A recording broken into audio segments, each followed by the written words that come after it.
మాకు ముఖ్యమంత్రి జగనే. ఇక నేను అయిపోయింది, అన్నీ మానేజా.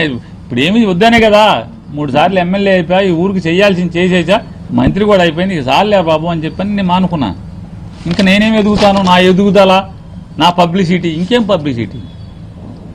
ప్రస్తుతం జైపాల్ గారు, నా ఉద్యోగం తెలుగుదేశం ప్రభుత్వం చేస్తున్నటువంటి దురాగతాలని, అక్రమాలని, దుందుడుకు చర్యల్ని, దోపిడీల్ని, ప్రజల్ని దోచుకునే చోట ఎక్కడెక్కడ జరుగుతుందో ఆ దాంట్లో పోరాటం చేస్తున్నటువంటి కృష్ణా జిల్లాలోని వైఎస్ఆర్ కాంగ్రెస్ పార్టీ ప్రతి కార్యకర్తకి అండగా ఉద్యోగం చేయటమే నా విధి నిర్వహణ.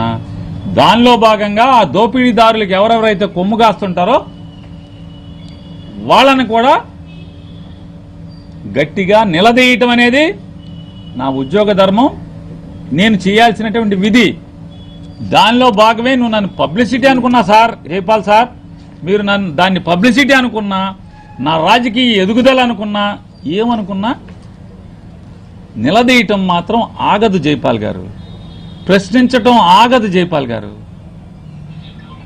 కేసు కట్టి జైల్లో వేసినంత మాత్రాన జైలు ఊతలలో లోపల నుంచి కూడా ప్రశ్నిస్తూనే ఉంటాను జైపాల్ గారు. నేను అనుచిత వ్యాఖ్యలు పోలీసు శాఖ నుంచండి. పోలీసు శాఖ ఏంటి, ఇందులో శాఖ ఎక్కడొచ్చింది జైపాల్ గారు, శాఖ ఎక్కడొచ్చింది అంటున్నా. నేను మొన్న పామర్లో కూడా చెప్పా, మాలో ఎలా అయితే రాజకీయ నాయకుల్లో ఎలా అయితే తప్పుడు వాళ్ళు కొంతమంది ఉన్నారో, బుద్ధి గడ్డి తిని పేకాట్ల మీద బతుకుతున్నారో, క్లబ్బులు నడిపి బతుకుతున్నారో, ఇసుక తిని బతుకుతున్నారో, మట్టి అమ్ముకుని బతుకుతున్నారో, జనాలకి పనులు చేయడానికి లంచాలు తీసుకుని బతుకుతున్నారో, కాంట్రాక్టర్ల దగ్గర బల్ల కింద చేయి పెట్టి లంచాలు తీసుకుని బతుకుతున్నారో, మాలో చెడిపోయినట్టుగానే కొంతమంది పోలీసుల్లో కూడా కొంతమంది అధికారులు, ఉద్యోగస్తులు చెడిపోయి ఉన్నారండి. వారిని ఉద్దేశించి మాత్రమే మాట్లాడుతున్నానని చెప్పాను. అంటే మీలో చెడిపోయినా కూడా మేమేం మాట్లాడకూడదు ఎవరిని కాదండి. మీలో చెడిపోయిన ఉన్నోళ్ళు కూడా తప్పుడు కేసులు కట్టి దుర్మార్గాలు చేస్తుంటే కూడా మాట్లాడకూడదా? అది శాఖకి సంబంధం ఏమవుతుంది? కృష్ణా జిల్లాలో దాదాపుగా 3500 నుంచి 4000 మంది పోలీస్ శాఖలో పనిచేస్తున్నారు. అందరూ జైపాల్ గారు లాగా నీతిగా, నిక్కచ్చిగా, నికార్సుగా. జైపాల్ గారు మీలాగా అందరు లేరు,